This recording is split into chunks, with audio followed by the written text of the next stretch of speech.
আমার নবীজি মার খেয়ে রক্তাক্ত দেহ নিয়ে মক্কায় আসলেন। মক্কায় এসেও কি কোনো আরাম আছে? আরাম নাই। হঠাৎ করে সকালবেলা দরজা খুলেই দেখেন আবু বকর সিদ্দিক রাদিয়াল্লাহু তাআলা আনহু রক্তাক্ত নাক নিয়ে নবীর সামনে দাঁড়িয়েছেন। রাসূল বলছেন, আবু বকর, তোমার নাকটাকে বোচা করে দিল, রক্তাক্ত কে করে দিল?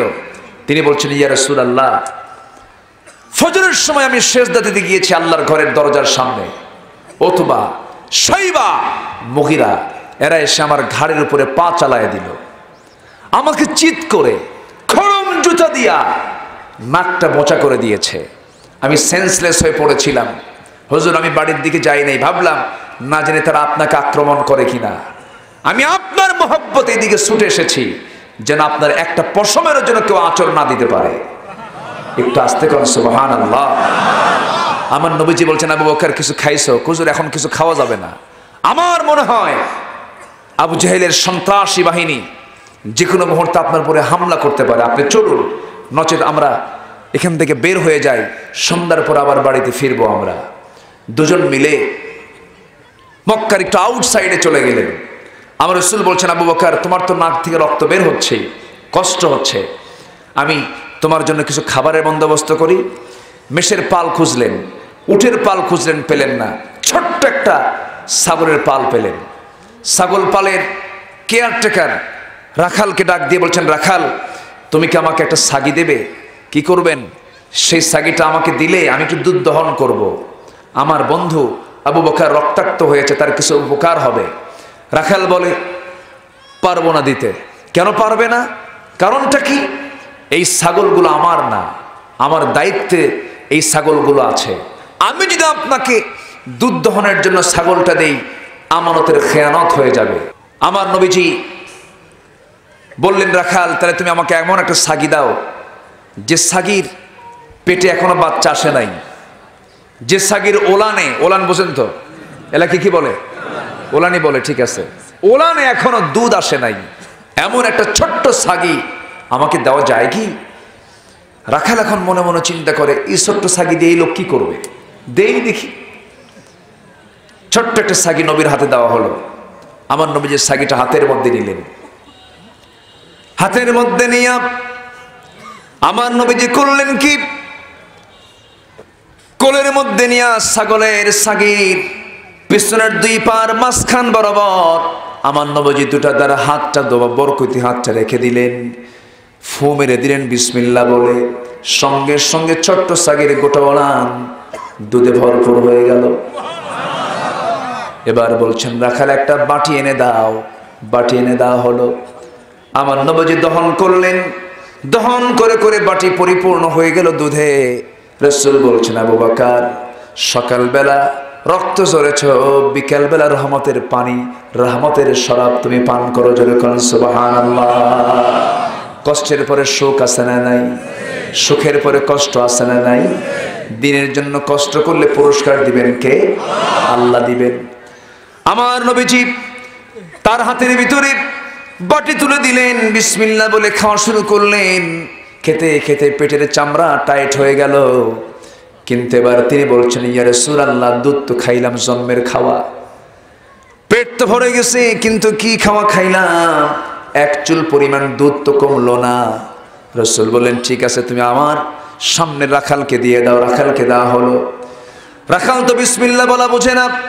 সে যখন মুখটা যখন বাটিতে রেখে দিয়েছে, খাওয়ার জন্য মুখ লাগিয়ে দিয়েছে বাটির মুখে, পাত্রের মুখে, নবীজি বিসমিল্লাহ বলে দিলেন। সে খেতে লাগলো, পেট ভরে সে তার দুধ পান করলো।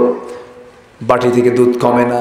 রাসূল বললেন, শোনো, এই দুধ আরো কিছু আল্লাহর বান্দা এখানে থাকলেও তারা কমাতে পারতো না, যতক্ষণ না আমার ঠোঁট এই পাত্রে না লাগাবো। একটু আস্তে করুন সুবহানাল্লাহ। আমার নবীজি বললেন, বাটিটা আমার হাতে দাও। রাসূল বাটিটা হাতের মধ্যে নিলেন, মনে আছে আপনাদের? আমার নবীজি নিয়ে খেয়ে ফেললেন। বাটির সমস্ত দুধ শেষ হয়ে গেল। নবীজি বললেন, রাখাল থাকো। রাখাল বলে, আমিও যাব। রাসূল বলেন, তুমি গেলে এই ছাগলগুলো দেখবে কি আমানতের খেয়ানত হয়ে যাবে কি? ঠিক আছে, আমি যাব না, তবে শর্ত হলো আপনি যে কি দোয়া যেন পড়লেন, ওলানে দুধ চলে এলো, সেই দোয়াটা আমারে শিখাইয়া দিয়া যান। রাসূল বলেন শেখা দিয়া তুমি কি করবা, শিখে তুমি কি করবা? মাঝে মাঝে আমিও ফোঁ দেব, দুধ খাবো। একটু আস্তে কোন সুবহানাল্লাহ। আল্লাহ রাব্বুল আলামিন বান্দাকে তিনটা কাজের কথা বলে দিলেন। ইন্নাল্লাযীনা আমানু ওয়াল্লাযীনা হাজারু ওয়াজাহাদু ফী সাবীলিল্লাহ উলাইকা ইয়ারজুনা রাহমাতাল্লাহ ওয়াল্লাহু গফুরুর রহিম। জোরে বলুন আল্লাহু আকবার। ইন্নাল্লাযীনা, নিঃসন্দেহে, আল্লাযীনা যারা, আমানু যারা ঈমান আনবে। ঈমান যদি না এনে থাকো তোমার কোনো কাজের পুরস্কার আমার আল্লাহ তোমাকে দিবেন না। কারণ ঈমান হলো মূল মাদার, মূল ফান্ডামেন্টাল দিক, এটা মূলগত দিক। এটা তোমার মধ্যে অবশ্যই থাকা চাই। যার মধ্যে ঈমান থাকবে না, দুনিয়ার সমস্ত ভালো কাজ করেও তার প্রাপ্তি আল্লাহর দরবারে থাকবে না। ঈমান হলো মূল পুঁজি। সেই ঈমান আনতে নিয়ে কোন ঈমান আমরা আনবো? আল্লাহ মানলাম না, রাসূলকে মানলাম, কিতাবকে মানলাম না, কিতাবকে মানলাম, ফেরেশতাকে মানলাম না, ফেরেশতাকে মানলাম, আখিরাতকে মানলাম না, তা হবে না। আল্লাহ রাব্বুল আলামিন বলেন তুমি কেমন করে ঈমান আনবি? আমানার রাসূলু বিমা উনজিলা ইলাইহি মির রাব্বিহি ওয়াল মুমিনুন কুল্লুন আমানা বিল্লাহি ওয়া মালাইকাতিহি ওয়া কুতুবিহি ওয়া রুসুলিহি লা নুফাররিকু বাইনা আহাদিম মির রুসুলিহি وقالوا سمعنا وأطعنا غفرانك ربنا وإليك المصير। জোরে বলুন আল্লাহু আকবার। ঈমান আনতে গেলে আরো কিছু কন্ডিশন কথা আল্লাহ রাব্বুল আলামিন এই সূরা বাকারার শুরুর দিকে বলে দিলেন। যারা পারেন ঠোঁট মিলিয়ে বলুন, সবটা পেয়ে যাবেন। الذين يؤمنون بالغيب ويقيمون الصلاة ومما رزقناهم ينفقون والذين يؤمنون بما أنزل إليك وما أنزل من قبلك وبالآخرة هم يوقنون। জোরে বলুন আল্লাহু আকবার। মুত্তাকি ইমানদার তো তারাই যারা গায়েবকে বিশ্বাস করে, নামাজ যারা কায়েম করে, যারা আল্লাহর পথে যারা খরচ করে, যারা কিতাবকে বিশ্বাস করে, আখিরাতকে বিশ্বাস করে, সবকিছুর সমন্বয় তো ঈমান। একটাকে বাদ দিলে তার ঈমানটার ঈমানের পর্যায়ে থাকে না। আল্লাহ বলছেন বান্দারে তুমি যদি ইমানদার হতে পারো, ভালো ইমানদার যদি হতে পারো, সাথে যদি আরেকটা কাজ করতে পারো, তোমার জন্য জান্নাতটা খুবই সহজ। আল্লাহ সুন্দর করে আরেক জায়গায় বলছেন ইন্নাল্লাযীনা আমানু ওয়া আমিলুস সালিহাত কানাত লাহুম জান্নাতুল ফিরদাউসি নুজুলা। ঈমান যারা আনবে, আমলে সালেহ যারা করবে, এই দুইটা নেক আমল যারা জীবনে থেকে যাবে, আল্লাহ বলছেন ওই বান্দার জন্য আমি আল্লাহ জান্নাতুল ফিরদাউস বরাদ্দ রেখে দিয়েছি। সম্মানিত ভাইয়েরা, আমরা ঈমান আনবো, ঈমান আনার মতো। আরেক জায়গায় আল্লাহ পাক সুন্দর করে বান্দাকে ডাক দিচ্ছে। আল্লাহ বলছেন বান্দা শোনো, ইয়া আইয়ুহাল্লাযীনা আমানু আমিনু। ঈমানদারেরা তোমরা ভালো করে ঈমান আনো। যেমন করে ঈমান আনলে আল্লাহ খুশি হয়ে যাবেন, তেমন করে তোমরা ঈমান আনো। আমরা কি ঈমান আনলাম? হারামকে হারাম জানলাম না, হালালকে হালাল জানলাম না। আমরা কি ঈমান আনলাম? নামাজও পড়লাম, আবার সুদের কারবারও করলাম। আমরা কেমন ঈমান আনলাম? নামাজও পড়লাম, জমির আইল ঠেলতে ঠেলতে নিজের জমির ভিতরে আরেক জমি ঢুকায় ফেললাম। এরকম নামাজই মনে হয় বাংলার জমিনে নাই। আমরা কেমন ঈমান আনলাম? মেয়ের সম্পত্তিগুলো ছেলের নামে লিখে দিলাম। এমন বাপ আছে না নাই? আসতে বলবেন না, আছে না নাই? আমরা কেমন ঈমান আনলাম? বান্দার হকগুলোকে নষ্ট করে ফেললাম। আমরা কেমন ঈমান আনলাম? মিথ্যা সাক্ষী দিয়ে নিরহ নিরাপরাধ মানুষগুলোকে জুলুমের শিকার করলাম। আছে না নাই? আসতে বলবেন না, আছে না নাই? আপনি মিথ্যা সাক্ষী দিয়ে জান্নাত পেতে চান? অসম্ভব, ঠিক কিনা? আপনি পাকা ইমানদার দাবি করছেন না? অসম্ভব। মিথ্যা সাক্ষী কোনোদিন জান্নাতের মেহমান হবে না। মিথ্যা সকল পাপের মা। আল কিযবু উম্মুল খাতিআত। মিথ্যা হলো সকল পাপের জননী। সে মিথ্যা আজকে আছে না নাই? আসতে বলবেন না, আছে না নাই? আছে। সকল জায়গায় আজকে মিথ্যার রাজত্ব চলছে। মুসলমানরা আজকে মিথ্যা কথা বলে। সম্মানিত ভাইয়েরা, বান্দা যখন সকাল করে, ঘুম থেকে উঠে যখন সকাল হয়ে যায়, ইযা আসবাহা ইবনু আদম ফাইন্নাল আ'দাআ কুল্লু শাইইন তাকফুরুল লিসান ইত্তাকিল্লাহা ফিনা ফাইন্নামা নাহনু বিক ফাইন ইসতাকামতা ইসতাকামনা ওয়া ইন ইউজাজতা ওয়াজাজনা। প্রত্যেকদিন সকালবেলা আমার দেহের প্রত্যেকটা অঙ্গ প্রত্যঙ্গ সব আসে জিহ্বার কাছে। কার কাছে আসে? জিহ্বার কাছে। এসে বলে, জিহ্বা তুমি যদি ঠিক থাকো আমরা ঠিক, আর তুমি যদি বেঠিক হও আমরাও বেঠিক। আমরা কি জিহ্বার লাগাম নিয়ন্ত্রণ করতে পেরেছি? আসতে বলবেন না, পেরেছি? পারি নাই। যার জিহ্বা নিয়ন্ত্রণে নাই তার ঈমান কেমনে নিয়ন্ত্রণে থাকবে? আমরা এগুলোর মধ্যে ঈমান আছে না নাই? আছে। সম্মানিত ভাইয়েরা, সম্মানিত বন্ধুগণ, আল্লাহর পরামর্শ সুদ খেও না। অসুখ হলে আমরা চলে যাই ডাক্তারের কাছে। ডাক্তার পরামর্শ দিয়ে দেন, ঘন ঘন পেশাব করা কিসের লক্ষণ বলেন? ডাক্তার বলতেছে আপনার কি খাওয়া যাবে না? চিনি খাওয়া যাবে না। আপনার বুকের হার্ট ব্লক ধরা পড়েছে, আজকে থেকে আপনার গরু গোশত খাওয়া যাবে না। সামনে সিনার গোশত ভুনা করে রাখছে, চোখ শুধু বারবার যায় ভুনার দিকে, জিহ্বা লাফায়, খাওয়ার কোনো কায়দা নাই। খেলেই যে ব্লক হবে, খায় না। চিনি খায় না। চিনি ছাড়া চা তো খুব মজা লাগে নাকি? স্বাদ লাগে? লাগে না। কিন্তু এরপরও উপায় নাই, ওই স্বাদহীন চা উনি পান করতে বাধ্য। কারণ 14 বার পেশাব করা তো সম্ভব না, কষ্টকর, রোগ বেড়ে যাবে। ডাক্তারের পরামর্শ যদি চিনিও বাদ দেয়, ডাক্তারের পরামর্শ যদি গরুর গোশত বাদ দিয়ে দেয়, আল্লাহর পরামর্শ হলো সুদ খেও না। জন্মের খাওয়া খায় এমন নামাজি আছে না নাই? আছে না নাই? দয়া করে কেউ উঠবেন না। উঠলে কিন্তু ভাববো লোকটা সুদ খায়। কি কথা কি বুঝতেছেন আপনি?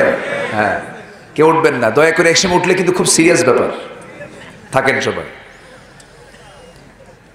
ঈমান আনছি, ঈমান এনে যদি এগুলো অকাম কুকাম গুলো করি, তাহলে বলেন এটা কি হলো? বলেন এটা হলো না। ঈমান মানে কি?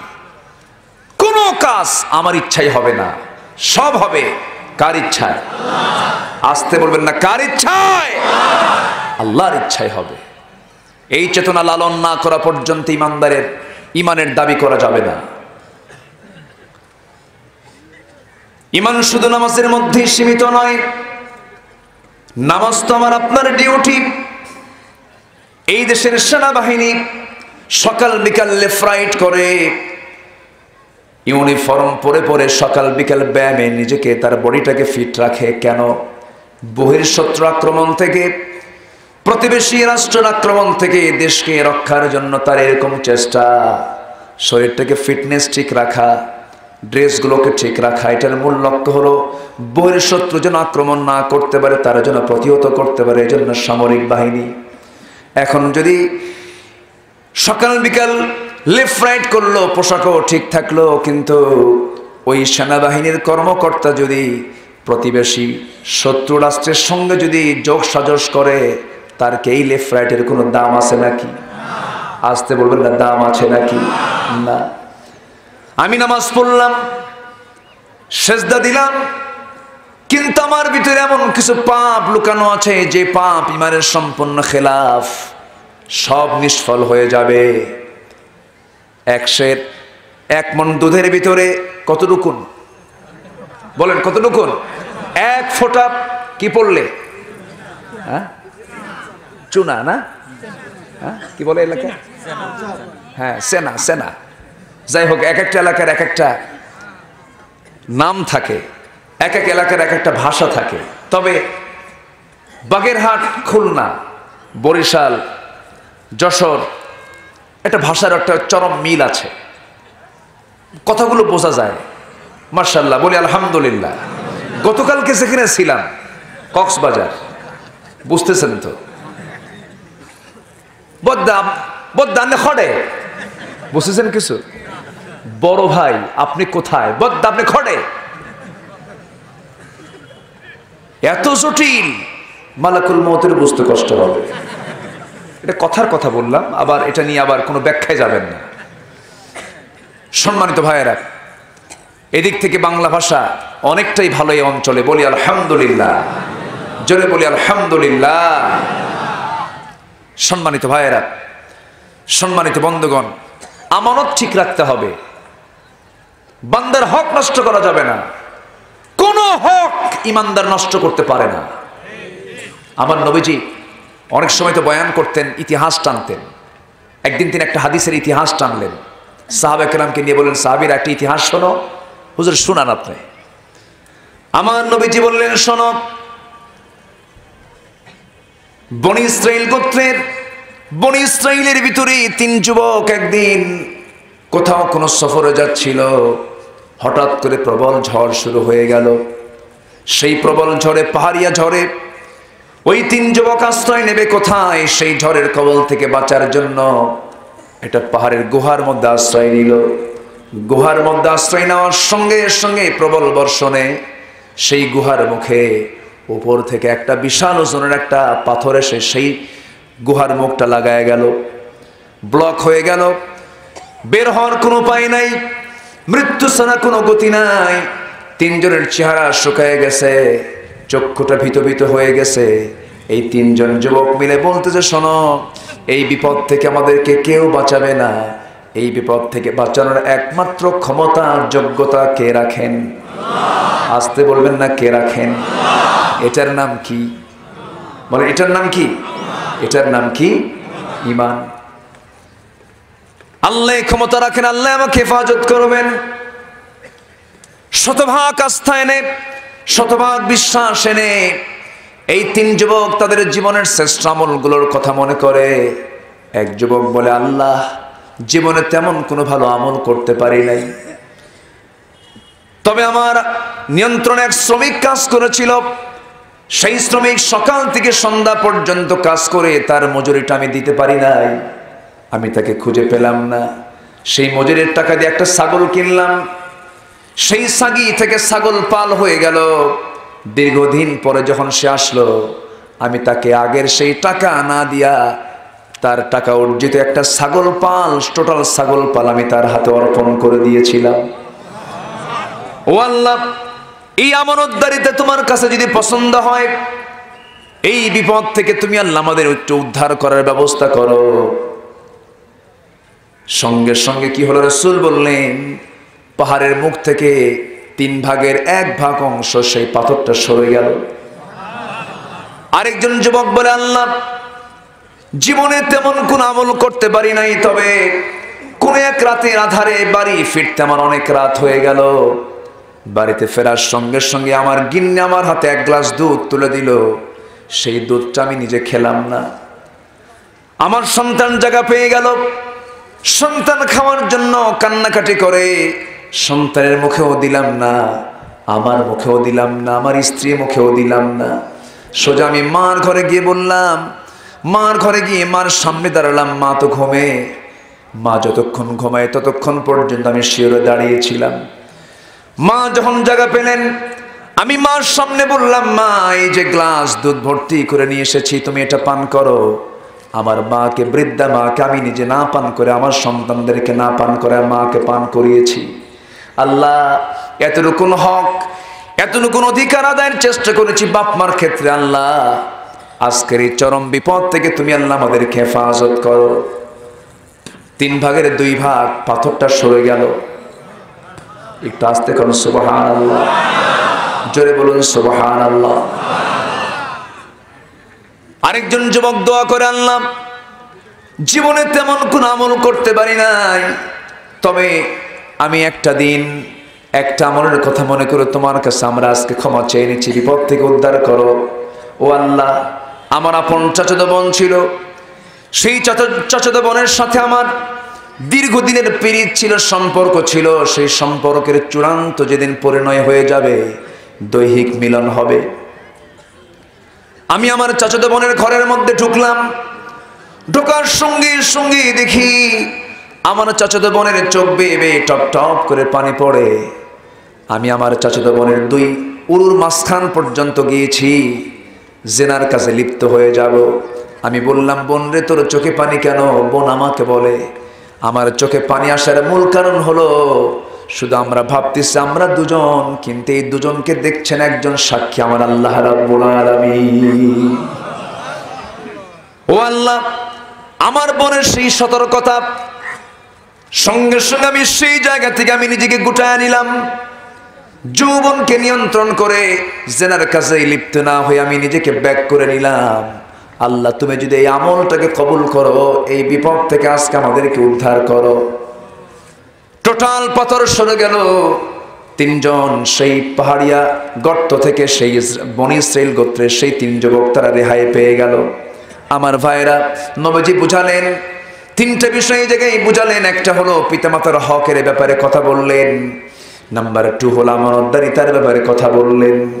নাম্বার 3 হলো যুবক, যৌবন নিয়ন্ত্রণ করার দরকার আছে না নাই? এই জায়গায় ঈমান আছে না নাই? এই চোখটা দিয়েছেন কে? আসতে বলবেন না, কে দিয়েছেন? এই চোখের মধ্যে কালার দিয়েছেন কে? এই চোখের মধ্যে কর্নিয়া দিয়েছেন কে? চোখের মধ্যে পানি আছে না নাই?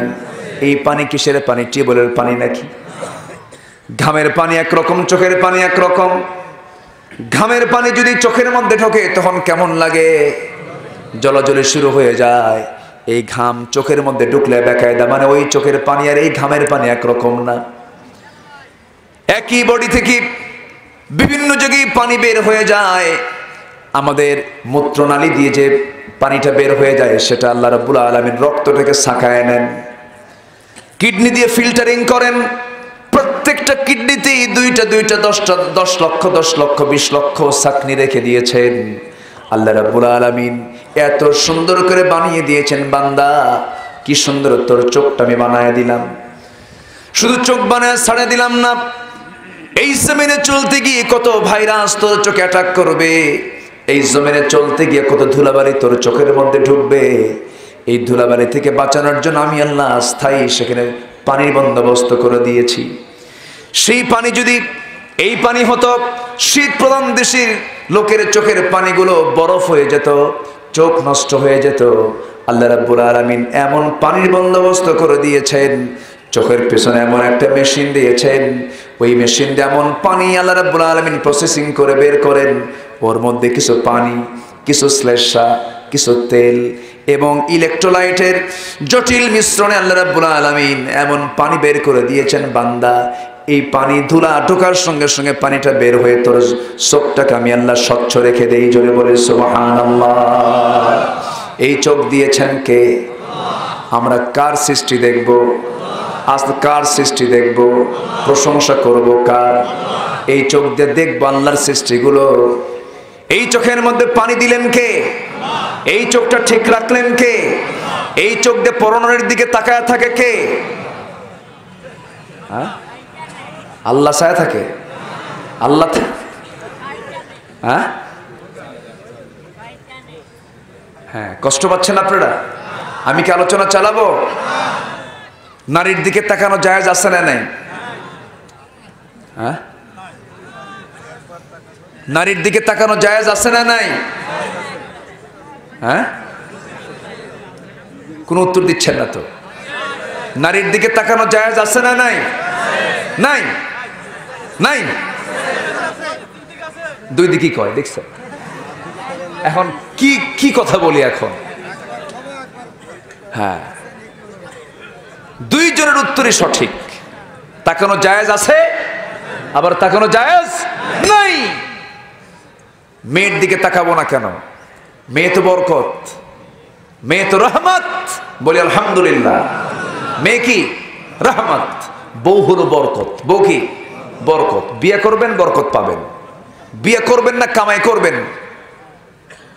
ওই যে তলা নাই, তলা তলা থাকবে না, সব হেরে যাবে, কামাইয়ের কোনো বরকত পাবেন না। অনেকে বলে হুজুর কামাই টামাই করে নিয়ে এরপরে বিয়ে করি না। যা কামাই করবে এটাকে ঠিক রাখার জন্য বাড়িতে কি দরকার? বলেন কি দরকার? বউ দরকার।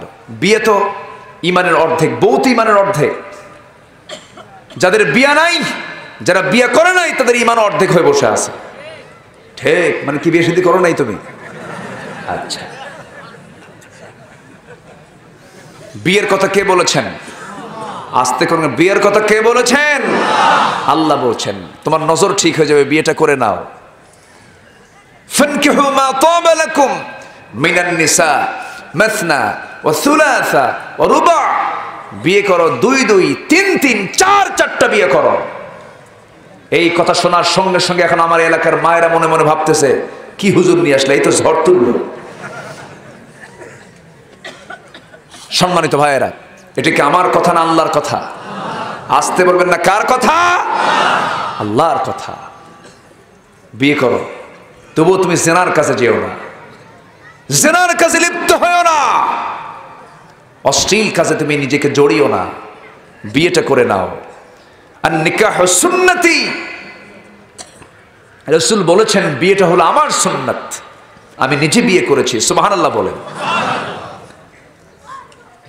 সম্মানিত ভাইয়েরা, অনেকে বিয়ে করার সময় পায় না, 50 বছর হয়ে যায়। 50 বছরের যে যুবক বিয়ে করে না, ও কি ঠিক থাকে না বাইপাস মারে? ওর তো ঠিক থাকার কথা না। 50 বছরে তুমি যদি বিয়ে করো, 55 বছর বয়সে তুমি হবে বাবা। সন্তান যখন হাতে করে রাস্তায় যখন বের হবে, তখন সন্তানকে বলবে, এই তোমার সঙ্গে এটাকে দাদা না নানা। এজন্য স্ট্যান্ডার্ড এজ বিয়ের দেখিয়েছেন মুহাম্মদ সাল্লাল্লাহু। তিনি বিয়ে করেছেন 25 বছর বয়সে। কয় বছরে? 25 বছরে। সম্মানিত ভাইয়েরা, কষ্ট পাচ্ছেন নাকি আপনারা? কষ্ট পাচ্ছেন? আমার দিকে একটু তাকান। এই চোখ, হ্যাঁ, রাত পয় দিলেও কষ্ট হবে না নে? হ্যাঁ, দেখা যাক ইনশাআল্লাহ। সবাই থাকতে রাজি আছেন তো? ওখান থেকে কে যায় ওখানে ধরেন। কষ্ট পাচ্ছেন নাকি? উনি বসে গেছেন, বলি আলহামদুলিল্লাহ। কেউ উঠবেন না, বসুন। আর কিছু সময়, আমি একটু আগে উঠতে পারলে এই কথাগুলো বলা লাগতো না। আমি জানি একটু কষ্ট দিচ্ছি, আজকে কষ্ট দিয়ে যাব। সম্মানিত ভাইয়েরা, বউ ইমানের পাহারাদার। বউকে সাথে নিয়ে যদি আপনি কোথাও যান, কোন নারীর দিকে তাকানোর কোনো সাহস আছে? কোন উপায় আছে? বউ যদি পাশে থাকে, ও তো দারোগার বড় দারোগা, উপায় নাই। বউর সাথে নিয়ে আপনি যদি কোথাও যান, আর অন্য নারীর দিকে যদি আপনি চেয়ে থাকেন, তাকাতে পারবেন না। হঠাৎ করে যদি আধা সেকেন্ড অথবা আধা মিনিট আপনি দেখে ফেলছেন, হঠাৎ করে বউ যদি এটা খেয়াল করে, সেই সময় রাস্তার ভিতরে কিছু না বললেও 2 দিন পরে হয়তো বলবেন, সুইটি এদিকে আসো তো। কিসের তোমার সুইটি? আরেক দিকে ছায়া থাকো তুমি। কি ঠিক কিনা বলেন? এই জন্য ইসলাম কত সুন্দর। ইসলাম চায় অবৈধ সম্পর্ক না বৈধ সম্পর্ক? অবৈধ না বৈধ? বৈধ সম্পর্ক ইসলাম চায়। এখানে ঈমান আছে না নাই? আসতে বলবেন, ঈমান আছে না নাই? আচ্ছা, ঈমানের সঙ্গে গোটা জীবন জড়িত। ঈমানের সঙ্গে গোটা জীবন অঙ্গাঙ্গী ভাবে জড়িত। ইমান যখন আনবো আমি, সেই সময় আমার প্রতিটি কাজকর্ম হতে হবে কার নিয়ম মাফিক? আল্লাহর নিয়ম মাফিক। ইমান যখন আনবো আমি, বান্দা তার বান্দার ইচ্ছাই চলতে পারবে না। বান্দা চলবে আল্লাহর আইনে, বান্দা চলবে আল্লাহর বিধানে। কিন্তু ইমান যখন আনলাম, ইমান আনার সঙ্গে সঙ্গে ইমান ধ্বংস করার জন্য কিছু ক্যান্সার আছে না নাই? আসতে বলবেন না, ক্যান্সার আছে না নাই? ইমানের 1 নাম্বার ক্যান্সার হলো শিরকের কাজ করা। শিরকের কাজ বুঝে আমার দেশে নাই। এই যে গত ফেব্রুয়ারি চলে গেল, এই ফেব্রুয়ারির 1 থেকে 14 তারিখ পর্যন্ত ফেসবুক খুললে শুধু দেখা যায় ভালোবাসা, ভালোবাসা, ঠিক কিনা? আর 14 তারিখ পার হওয়ার পর শুধু টেলিভিশন খুললে দেখা যায় মাতৃভাষা, মাতৃভাষা, ভালো কথা। মাতৃভাষার জন্য যারা জীবন দিলেন, ইমানি হালাত নিয়ে যারা দুনিয়া থেকে বিদায় নিলেন, আমরা তাদের রূহের মাগফিরাত কামনা করি। আমরা তাদের জন্য আল্লাহর কাছে দোয়াও করি, আল্লাহ তুমি তাদেরকে পুরস্কার দিয়ে দাও। কিন্তু তাদেরকে অতি মহব্বত করতে যায় আমি যদি কোনো শিরকের কাজে জড়িয়ে ফেলি, আমার ইমান থাকলো না, চলে গেল। বলেন বলেন বলেন বলেন, ইমানটা চলে গেল। আপনি খালি পায়ে কেন যাবেন? আপনি কেন ফুল নেবেন? কোন কবরে যদি ফুল দেওয়া জায়েজই হতো, আমার জীবনের সকল কিছুর মডেল হচ্ছেন মুহাম্মদ সাল্লাল্লাহু আলাইহি ওয়াসাল্লাম। একটু হৃদয় থেকে বোঝার চেষ্টা করবেন, ভুলটাকে ভুল জানতে হবে আমাদের। ভুলটাকে যদি জোর করে যদি প্রমাণ করে এটাই রাইট, এর চাইতে চরম মূর্খতা এই জমিন আর নাই। আপনি ভুলটাকে প্রমাণ করবেন না সঠিকভাবে, ভুলটাকে ভুল বলবো আমি, শুদ্ধটাকে শুদ্ধ বলবো আমি। এটাই হচ্ছে আমার মনুষ্যত্বের পরিচয়। মূর্খতা নিয়ে চলা যাবে না। যদি ফুল যদি কোনো কবরে দেওয়া, কোথাও ফুল যদি দিয়ে যদি স্মৃতিচারণ করা যদি জায়েজই হয়ে যেত, সমস্ত ফুলগুলো টনকে টন ফুলগুলো গিয়ে আমার নবীর কবরে জমা হয়ে যেত। আসতে কোন কেন, ঠিক কিনা? বাগেরহাটে শুয়ে আছেন কে? কে শুয়ে আছেন? খান জাহান আলী রহমতুল্লাহ আলাই। আমি একদিন রাস্তার ধারে কবরটা পেলাম, ভাবলাম আজকে একটু যাই, কবরটা জিয়ারা করে যাই। কবর পেলে তো আসসালামু আলাইকা, আসসালামু আলাইকা ইয়া হালাল কবুল, এটা বলতে হয়। রাসূল এই সালামটা শিখিয়েছেন। তো ভাবলাম একটু ভিতরে ঢুকবো, জুতা হাতে নিয়েছি। ভিতরে ঢুকতে নিয়ে দেখি সেখানে একটা খাদেম, খাদেম তো না, তাজা সন্ত্রাস আছে না নাই? আচ্ছা, জুতা হাতে নিয়ে ভিতরে ঢোকা মাত্র আমার দিকে তাকায় আছে, এরকম গরুর মতো চোখ বানায়া। বললাম তুমি কি বলতে চাও? জুতা হাতে কেন? মাজারের অসম্মান হয়ে যাচ্ছে, জুতা বাইরে রাখো। এক ধমক মারলো।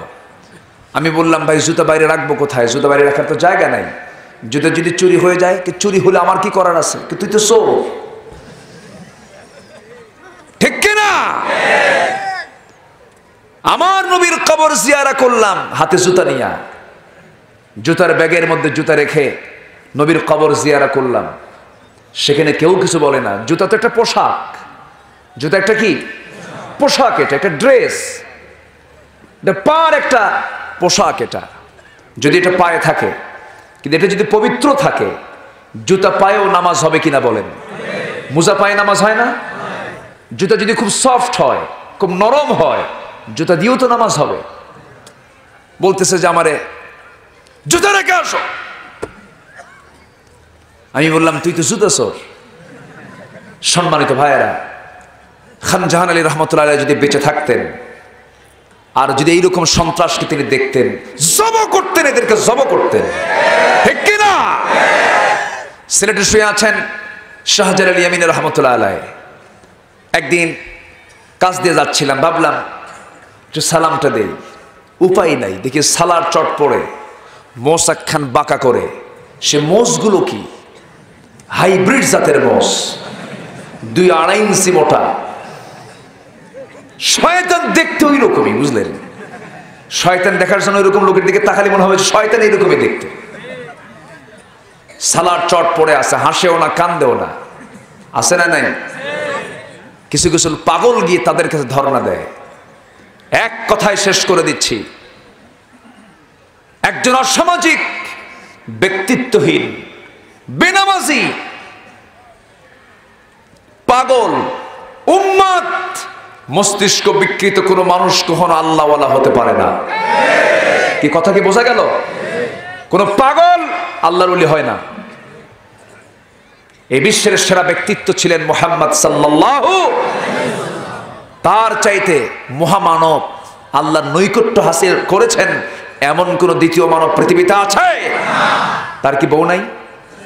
তার কি সংসার নাই? তার কি চাকরি নাই? তার কি ব্যবসা নাই? তার কি রাষ্ট্র নাই? তার কি যুদ্ধ নাই? সব তো ছিল। সব কিছু ঠিক রেখেই হতে হবে শ্রেষ্ঠ মানুষ, ঠিক কি না? সম্মানিত ভাইয়েরা, এই সমস্ত মাজারে গিয়ে অনেকে গরু নিয়ে যায় নাকি? এলাকায় যায় কিনা জানি না। গরু নিয়ে যায়। যে দরবারে গরু নিয়ে যায় সে আরেক বলদ। যে ছাগল নিয়ে যায় সে এক রাম ছাগল। আপনি দরবারে নিয়ে যাবেন কেন? আপনার প্রতিবেশী বিধবা নাই? আপনার প্রতিবেশী এতিম আছে না নাই? এতিমের মুখে খাবার তুলে দাও, আল্লাহ তোমার মুখে জান্নাতের খাবার তুলে দিবে। বিধবার হাতে একটা গরু কিনে দাও, আল্লাহ তোমাকে রসিলায় জান্নাত দিয়ে দিবে। আসল জায়গায় দাও না, নকল জায়গায় দাও।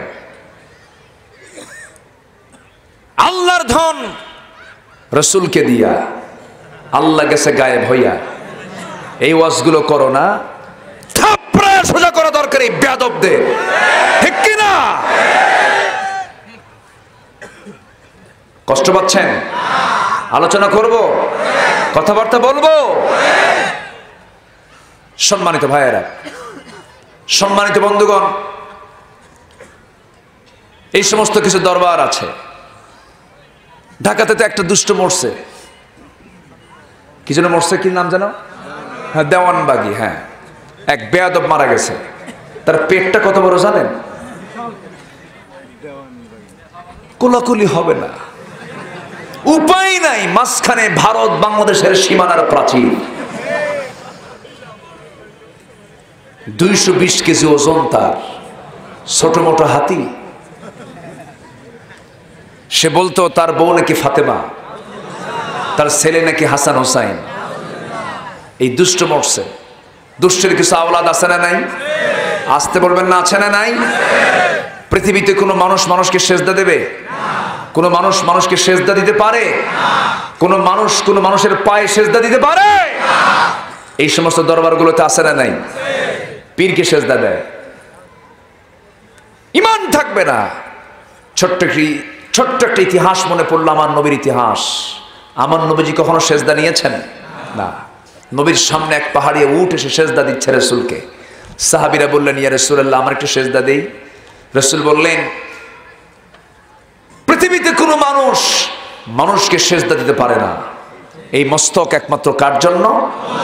আসতে বলবেন না, কার জন্য? যে দরবারের ভণ্ডরা মুরিদ কর্তৃক সেজদা গ্রহণ করে, ঠ্যাং লাঠি দিয়ে পিটায়া ভেঙ্গে চুরমার করে দাও দরকার। আমার ভাইয়েরা, আমার নবীজির কাছে, আমার নবীজি কখনো সেজদা নেননি। আমার নবীজি, ছোট্ট একটি ইতিহাস মনে পড়লো।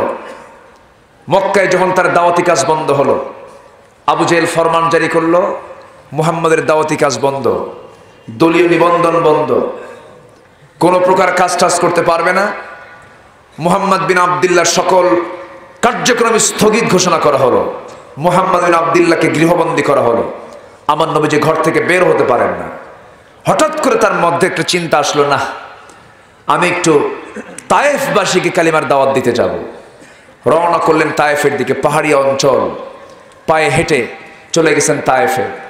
তায়েফের মানুষকে যখন বলে ফেললেন, কুলু লা ইলাহা ইল্লাল্লাহ, এই কথা যখন বলে ফেললেন, তায়েফের মুরব্বী শ্রেণীর লোকেরা অসভ্যাচরণ করে, বর্বরাচরণ করে উচ্ছৃঙ্খল যুবকদেরকে লেলিয়ে দিল।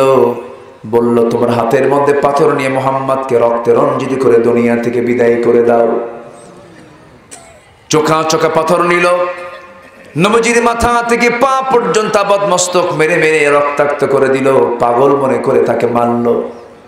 যেই দেহে মশা মাছি পর্যন্ত পড়াটা হারাম করে দিয়েছেন মহান রব্বুল আলামিন। যেই বিশ্বনবী দিনের বেলা সূর্যের আলোতে যখন তিনি বের হতেন, সূর্যের নিচে একখণ্ড মেঘ রেখে দিয়া আল্লাহ তার রাসূলকে ছায়ার মধ্যে রেখে দিয়েছেন।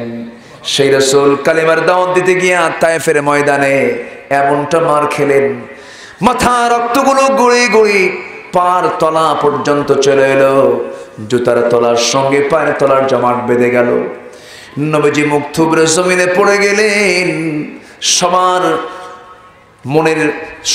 মনে মনে এটাই চিন্তা হলো, মুহাম্মদ বুঝি দুনিয়া থেকে বিদায় নিয়েছে, আমার নবী যার দুনিয়াতে বেঁচে নাই, নবীজি ইন্তেকাল করেছেন, সব চলে গেছে নবীর সামনে থেকে। কিছুক্ষণ পর তার হুঁশটা ফিরে গেল।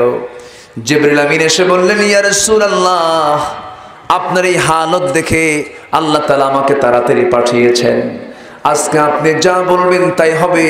ওই যে দুই দিকের পাহাড় চাপা দিয়ে তায়েফকে শেষ করে দেব, খতম করে দেব। আমার নবীজি বলেন, ভাই জিবরাইল, আমি মুসার মতো দোয়া করব না, ধ্বংসের আমি কামনা করব না। এই তায়েফের মানুষগুলো আমাকে চেনে নাই, আমাকে বুঝে নাই, না জেনে না চিনে না বুঝে আমাকে রক্তাক্ত করে দিয়েছে। আমি এদের জন্য আল্লাহর রহমত কামনা করি, তায়েফের জন্য আমি আল্লাহর কাছে ভালো দোয়া করি। সেই দোয়ার ফসল এমন, এই নিজের চোখে তায়েফ শহর দেখে এসেছি। গোটা পৃথিবীতে যত ফল উৎপন্ন হয়, সবচেয়ে সুন্দর সবচেয়ে মিষ্টি ফল তায়েফ উৎপন্ন হয়।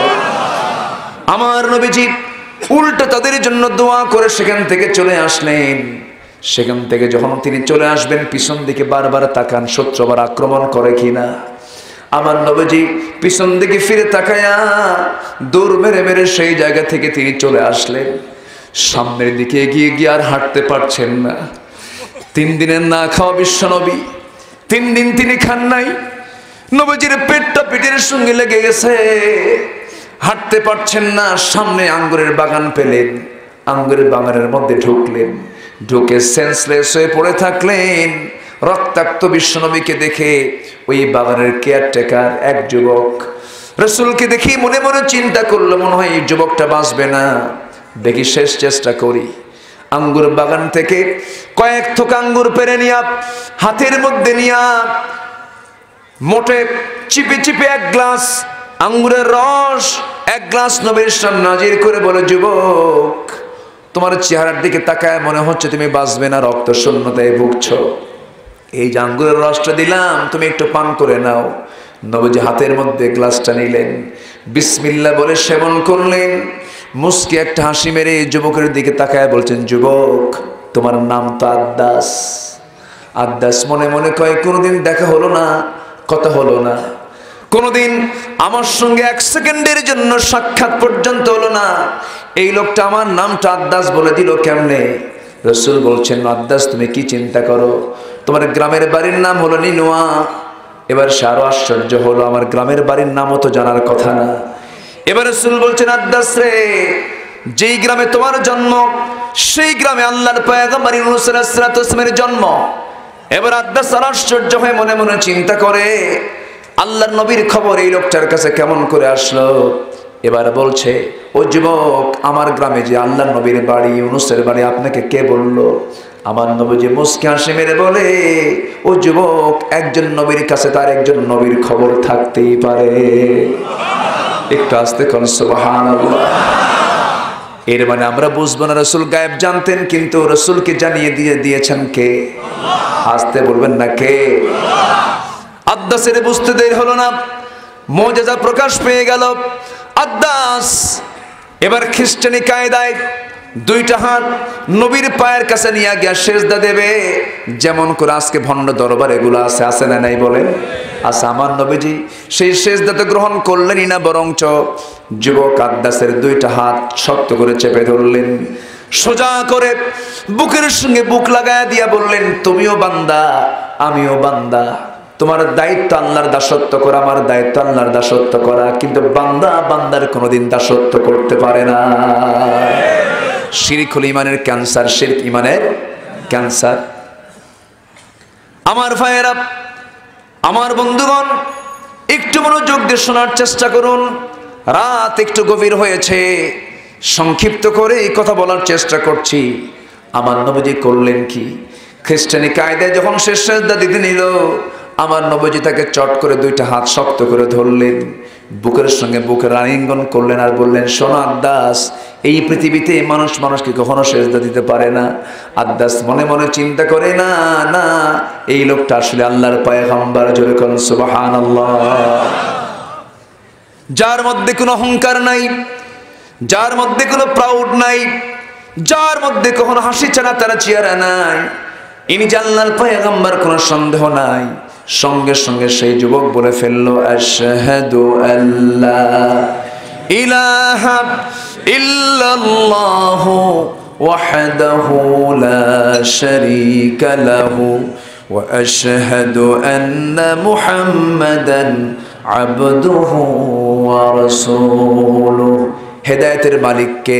আল্লাহ। আরো জোরে আল্লাহ। আদ্দাস কোথাকার মানুষ কালেমা পড়ে মুসলমান হয়। আবু জেহেলের বাড়ি নবীর ঘরের সাথে, কালেমা তার জোটে না। হেদায়েতের মালিক কে? আল্লাহ। অনেকে বলে, হুজুর, অনেকে বলে আমার জন্ম যদি রসুলের সময় হতো, রসুলকে দেখতাম, সামনে বসে থাকতাম, কতটা ধন্য হতো আমার জীবন। এরকম অনেকে কিন্তু এরকম বলে না, এরকম বলে। আমার ভাষায় আমি বলবো, তুই ওই সময় জন্মগ্রহণ করে যদি আবু জেহেল হইতি। কি কথা বোঝেন নাই? তার চেয়ে আমরা অনেক ভালো আছি। ভালো আছি না? বলি আলহামদুলিল্লাহ, জোরে বলি আলহামদুলিল্লাহ। আমার নবীজি মার খেয়ে রক্তাক্ত দেহ নিয়ে মক্কায় আসলেন। মক্কায় এসেও কি কোনো আরাম আছে? আরাম নাই। হঠাৎ করে সকালবেলা দরজা খুলেই দেখেন আবু বকর সিদ্দিক রাদিয়াল্লাহু তাআলা আনহু রক্তাক্ত নাক নিয়ে নবীর সামনে দাঁড়িয়েছেন। রাসূল বলছেন, আবু বকর, তোমার নাকটাকে বোচা করে দিল, রক্তাক্ত কে করে দিল?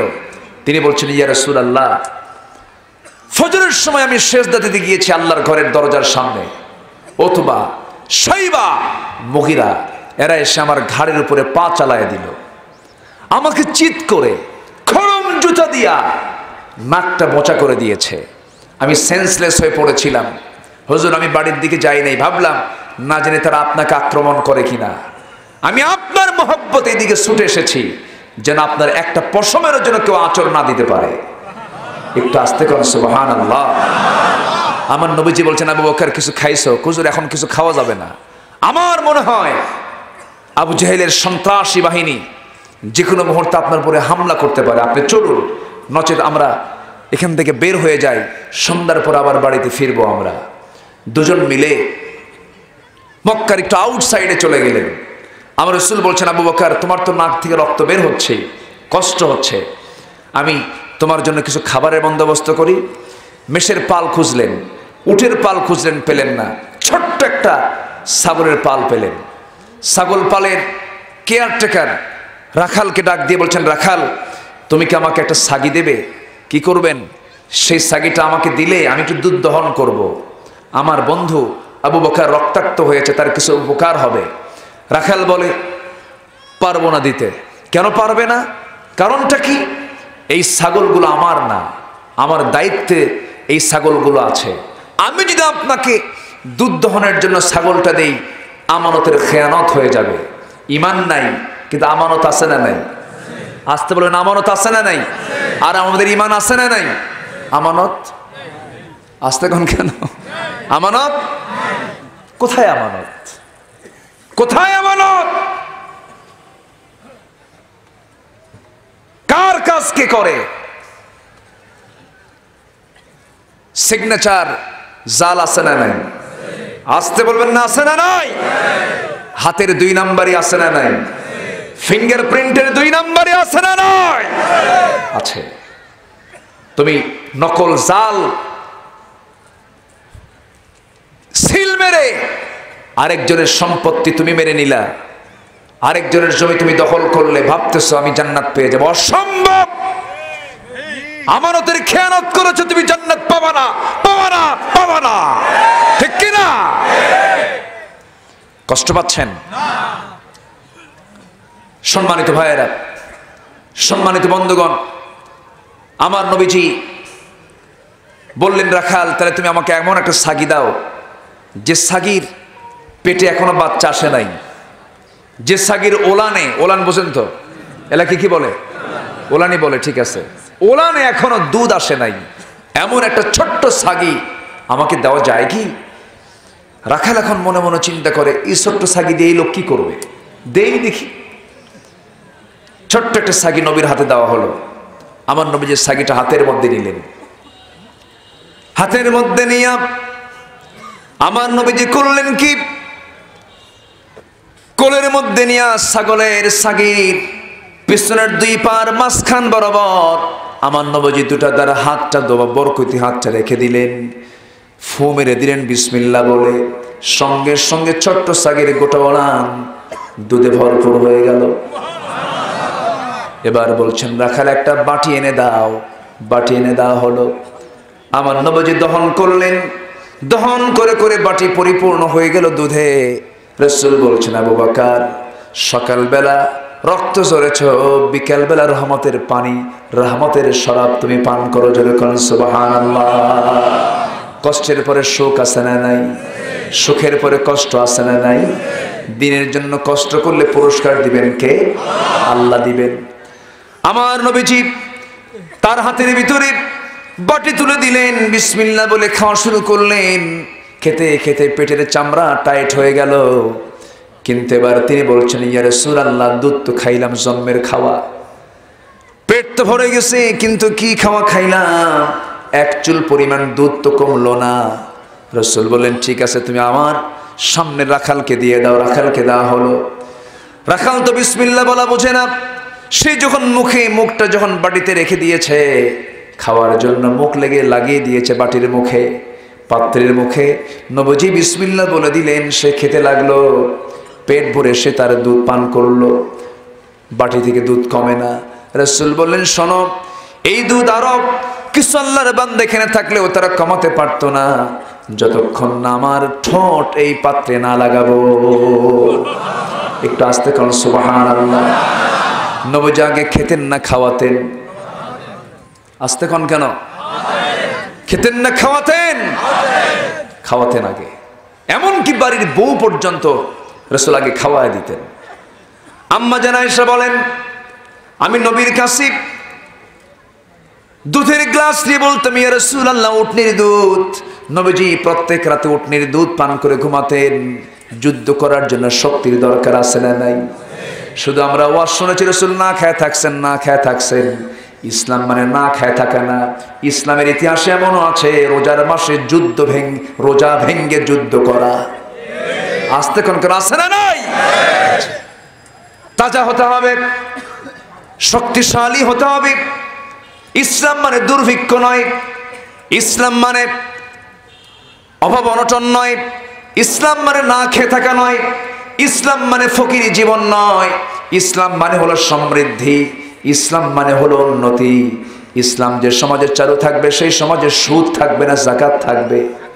আর যাকাত যদি চালু থাকে, সমাজে অভাব থাকবে না, কি বলেন? অনটন থাকবে না, কি বলেন? থাকবে না। আমার ভাইয়েরা, রাসূল কখন খান নাই? যখন পান নাই।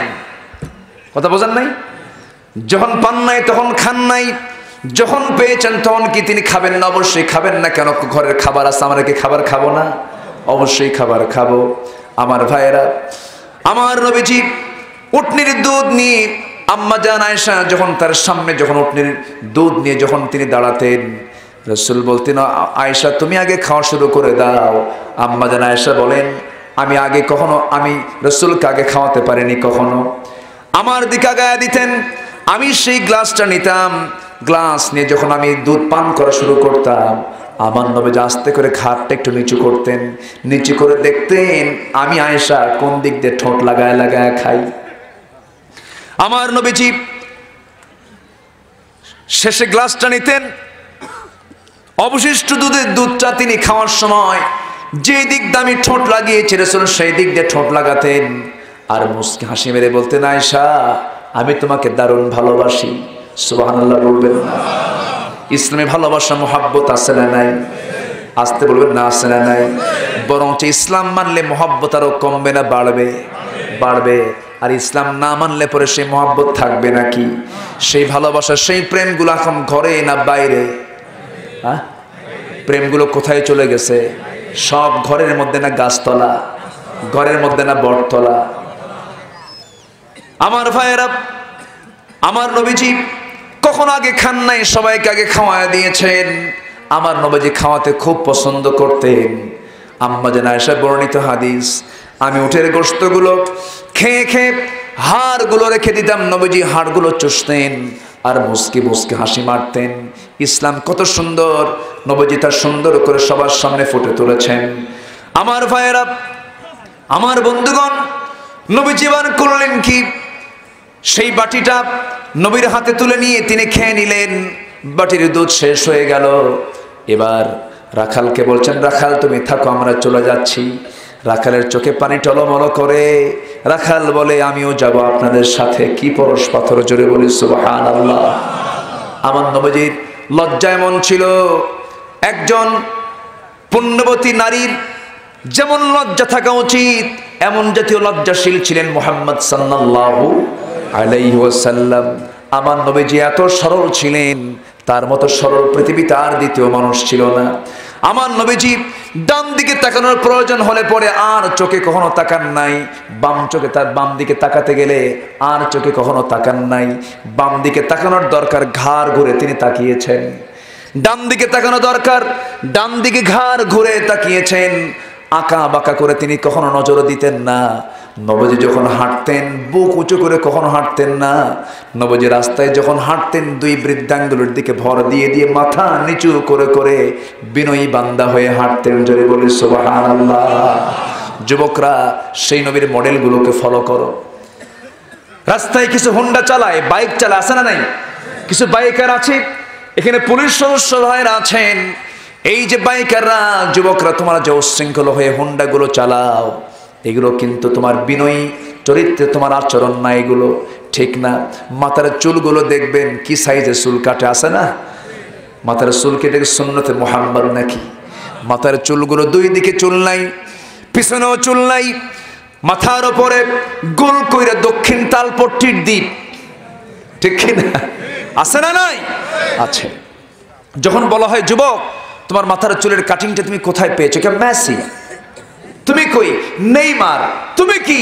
কুত্তা। আছে না নাই? আছে। এগুলো মডেল করা যাবে না। প্যান্ট পরে, শার্ট পরে, নতুন প্যান্ট কিনে আনে, হাঁটুতে ছেঁড়া।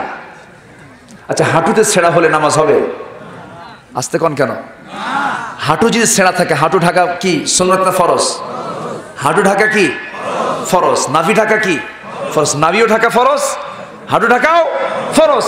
নাভির উপরে আর হাঁটুর নিচে এইটুকু জায়গা তোমাকে ঢাকতেই হবে, এটা তোমার জন্য ফরজ। কে করেছেন? এখন যে শার্ট আর প্যান্ট হাঁটু ঢাকে, বলেন হাঁটু ঢাকে? শার্ট দিয়া নাভি ঢাকে? নাভিও ঢাকে না। প্যান্ট নাভি ঢাকে না। প্যান্ট এত নিচে পড়ে, প্যান্টের যে কি কয় এটাকে, বেল্ট, এটা এত নিচে, নাভি থেকেও আরো নিচে, আরো নিচে, সীমান্ত বর্ডার।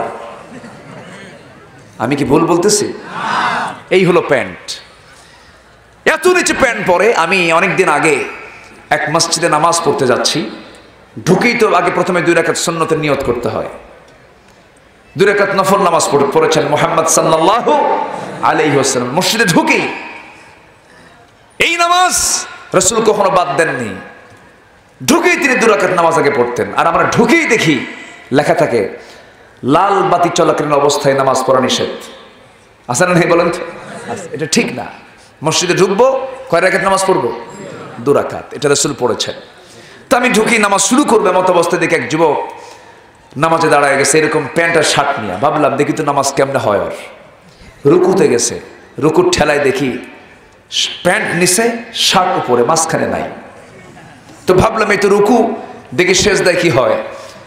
সেজদায় যখন গেছে, সেজদার ঠেলায় দেখি প্যান্ট খুইলা আন্ডার প্যান্ট বেরিয়েছে। আছে না? আসতে বলবেন, এগুলো আছে না নাই? তাহলে এটা কি পোশাক কি সতর ঢাকা হলো? যে পোশাকে তোমার সতরই ঢাকবে না, সে পোশাক তো পোশাক না, ওটা পোশাকের মধ্যেই পড়ে না। আবার মেয়েরা যে পোশাকগুলো পরে, মেয়েদের যে পোশাক যেটা পরা দরকার, সে জাতীয় পোশাক কি আজকে মেয়েদের গায়ে আছে? না। মাথা থেকে পা পর্যন্ত ঢাকতে হবে, ঢিলা ঢালা কাপড় চোপড় পুরুষকেও পরতে হবে, মহিলাকেও পরতে হবে, ঢিলা ঢালা। বডির ফিটনেস বের করা যাবে না। বুকের উপরে প্রশস্ত চাদর দিতে হবে, নিতম্ব গোটা চাদর দিয়ে ঢেকে ফেলতে হবে। সম্ভ্রান্ত পরিবারের মতো মাকে চলতে হবে, উদ্ভ্রান্তের মতো যৌন সুশ্রীপূর্ণ কোনো পোশাক পরা যাবে না। আর আমার মা, আমি শুনেছি এখানে অনেক মা বোন আসছেন না, অনেক মা বোন আজকের মাহফিল এসেছেন। মাদেরকে বলবো, চাচুদা ভাই, মামাতো ভাই, খালাতো ভাই, দুলা ভাই, দেবর, ভাসুর দেখা করা জায়েজ? আসতে কোন কেন? দেখা করা জায়েজ। আর এই জাতীয় লোকের সঙ্গে যারা পর্দা করতে পারে, এটাই হচ্ছে সলিড 1 নাম্বার পর্দা। এটা শুধু বোরকা পড়লেই পর্দা হয় না। ক্ষতি দূরের লোক করে না কাছের লোক করে? চাচুদা ভাইয়ের বাড়ি কাছে হয় না দূরে হয়? কাছে হয় না দূরে হয়? কাছে হয়। এই জন্য চাচুদা ভাইয়ের সঙ্গে পর্দার দরকার কম না বেশি? বেশি। দুলাভাইয়ের সাথে দরকার আছে না নেই? দুলাভাই তো অবলীলায় ঘরের মধ্যে ঢোকে, ইসলাম এটাকে অ্যালাউ করে না। ইসলাম এটা অ্যালাউ করে না। দুলাভাই হোন্ডায় চড়ে, শালি কিছু আছে দুলাভাইয়ের পিছনে চড়ে।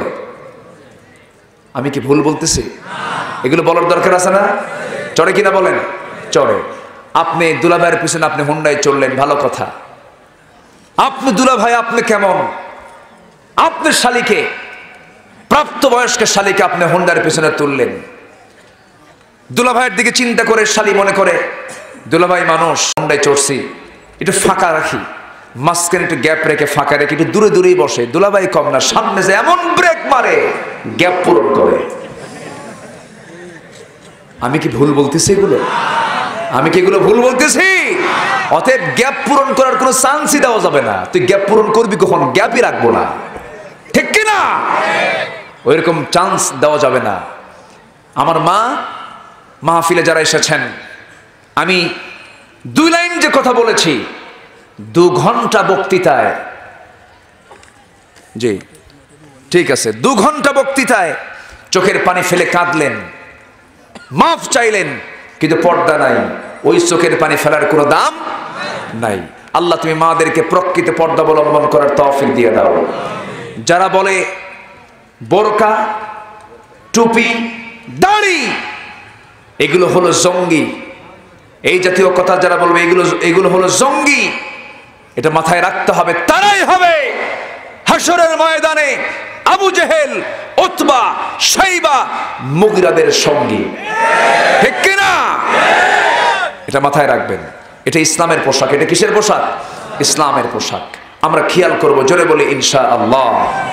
আমার নবীজি বললেন, বাটিটা আমার হাতে দাও। রাসূল বাটিটা হাতের মধ্যে নিলেন, মনে আছে আপনাদের? আমার নবীজি নিয়ে খেয়ে ফেললেন। বাটির সমস্ত দুধ শেষ হয়ে গেল। নবীজি বললেন, রাখাল থাকো। রাখাল বলে, আমিও যাব। রাসূল বলেন, তুমি গেলে এই ছাগলগুলো দেখবে কিয়ামতের খেয়ানত হয়ে যাবে। কি ঠিক আছে, আমি যাব না, তবে শর্ত হলো আপনি যে কি দোয়া যেন পড়লেন, ওলানে দুধ চলে এলো, সেই দোয়াটা আমার শিখায়া দিয়া যান। রাসূল বলেন, শিখায়া দিয়া তুমি কি করবা? শিখে তুমি কি করবা? মাঝে মাঝে আমিও ফু দেব, দুধ খাবো। একটু আস্তে কোন সুবহানাল্লাহ। আমার নবীজি মুস্কি হাসি মেরে বললেন, ও রাখাল, তোমার মুখ দিয়ে এই দোয়া পড়লে কোনো কাজ হবে না, কারণ তোমার মধ্যে কি নাই? আসতে বলবেন না, কি নাই? কয়টা কাজের কথা আমি বলেছি? 3টা কাজ। ইন্নাল্লাযীনা আমানু, ঈমান না থাকলে আমানত দিয়ে কি করবেন? ঈমান না থাকলে আপনি সত্যবাদীদের দিয়ে কি করবেন? ওটা একটা গুণ। ঈমানের মধ্যে এগুলো থাকতে হবে। ঈমানটা হলো শ্রেষ্ঠ একটা দিক, ঈমান হলো ফান্ডামেন্টাল একটা দিক। এবার বললেন, রাখাল, তোমার এতগুলো গুণ থাকার পরও যদি ঈমান না থাকে, এইগুলো গুণের কোনো পুরস্কার আল্লাহর দরবারে নাই, তুমি কি ঈমান আনবে নাকি? রাখাল বলতেছে, আমি নাম শুনেছি অনেক, আপনি মনে হয় আখিরের জামানার পয়গম্বর মুহাম্মদ সাল্লাল্লাহু আলাইহি ওয়াসাল্লাম। নবীর হাতে বায়াত নিয়া সেই রাখাল দিন গ্রহণ করে ফেললেন। দিন গ্রহণ করার সঙ্গে সঙ্গে সেই রাখালের সম্মান এত বেড়ে গেল, আমার নবীজি একদিন তার কণ্ঠে, সুন্দর কণ্ঠে কোরআন তেলাওয়াত শুনে বললেন, কে তেলাওয়াত করে? ওই রাখালটা তেলাওয়াত করে। রাসূল সঙ্গে সঙ্গে বলেন, শোনো, যে কণ্ঠে সুন্দর তেলাওয়াত সে শিখে শোনালো, এমন সুন্দর কণ্ঠে জিবরাইল আমার কাছে ওহী নাজিল করে। সুবহানাল্লাহ। সে রাখাল তো সাধারণ কোনো রাখাল না, সেই রাখালটা হলেন পরবর্তীতে একজন শ্রেষ্ঠ মানুষ, আব্দুল্লাহ ইবনে মাসউদ রাদিয়াল্লাহু তাআলা আনহু। ঈমান এনেছেন, জিরো থেকে হিরো হয়েছেন। আর আবু জেহেল ঈমান ছেড়ে দিয়েছে, হিরো থেকে জিরো হয়েছে। আমার ভাইয়েরা, ঈমানটা আমরা আনবো ভালো করে।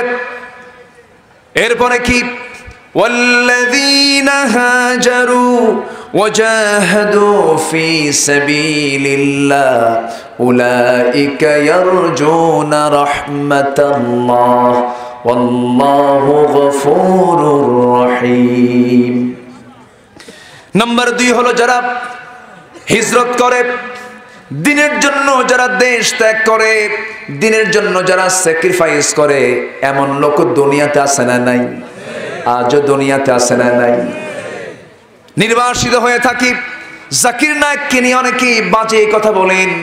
আমি জাকির নায়েকের আমি অন্ধভক্ত কেন হব? আমি জাকির নায়েকের অন্ধভক্ত হয়ে কথাটা বলছি না। জাকির নায়েক তো ফেরেশতা না যে তার ভুল হবে না। অবশ্যই তার ভুল আছে, অবশ্যই তার সমস্ত কথাগুলো আমি গ্রহণ করতে পারবো না। তবে জাকির নায়েক যে ভূমিকাগুলো পালন করেছেন, যে কাজগুলো করেছেন, একজন প্রকৃত মুখলেস দায়ী যে ভূমিকা, সেই ভূমিকা আমি তার মধ্যে লক্ষ্য করি। তার হাতে ইসলাম কবুল করেছে খ্রিস্টান, তার হাতে ইসলাম কবুল করেছে ইহুদি, তার হাতে ইসলাম কবুল করেছে অসংখ্য হিন্দু, তার হাতে ইসলাম কবুল করেছে বৌদ্ধ। তার দাওয়াতে অন্য ধর্মের লোক কালিমা পড়ে মুসলমান হয়ে যায়, আর আমরা দাওয়াত দিই মুসলমানদের সামনে।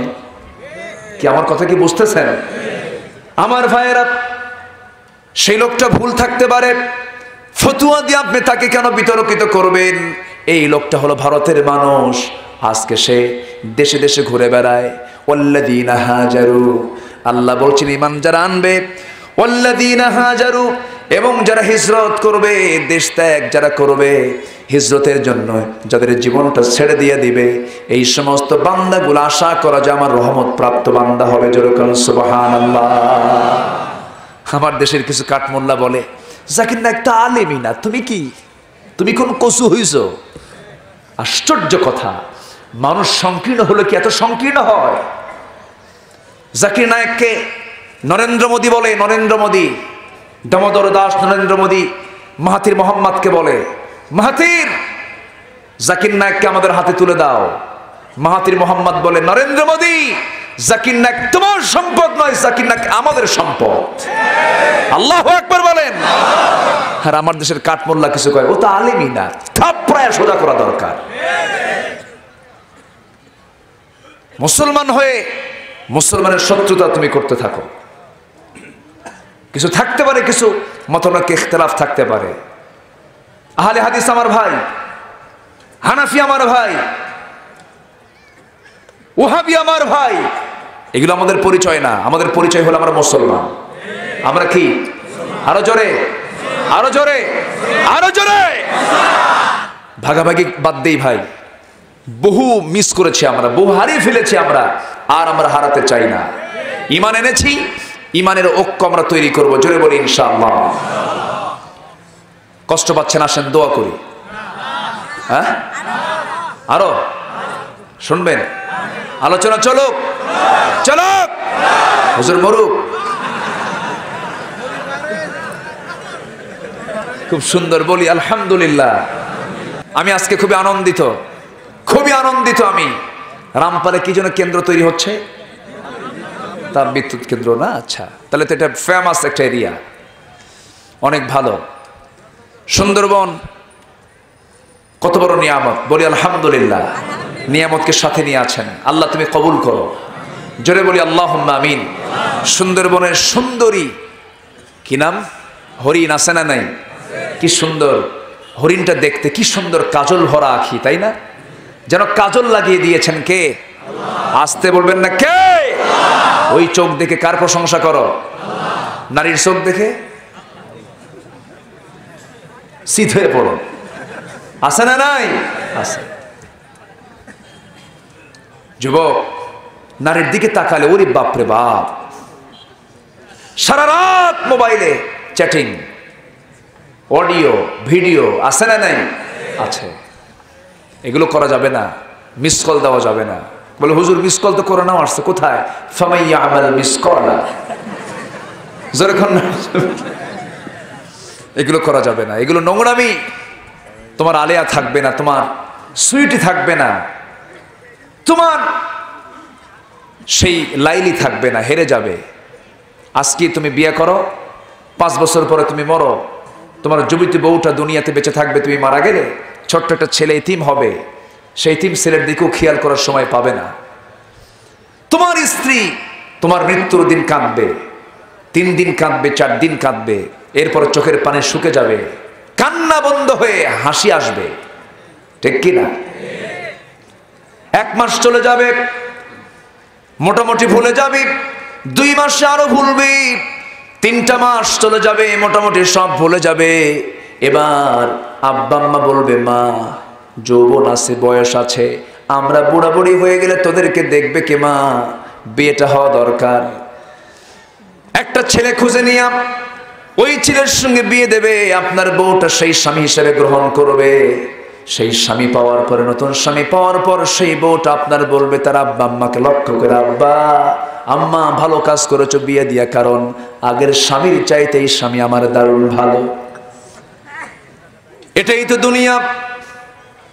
আমার মা, যে স্বামীর জন্য আপনি দিওয়ানা হলেন, আপনি আজকে মরে যান, আপনার স্বামী আরেকটা বিয়ে করে ফেলবে, বউ বাচ্চা হয়ে যাবে, হয়তো বছরে একটা দিন মনে হবে কবরের পাশে গিয়ে চোখের পানি ফেলে ফেলে হয়তো কাঁদবে, এতটুকুই শেষ হয়ে যাবে। কিন্তু কেউ তো আমার আপন না, কেউ তো আমার আপন না, একমাত্র আমার আপন, একমাত্র সবচেয়ে প্রিয় যিনি, তিনি কে? আসতে বলবেন না, তিনি আমার কে? এই জন্য সে আল্লাহর সঙ্গে আমরা প্রেম করব, নামাজ বাদ দিয়ে, নামাজ সহ।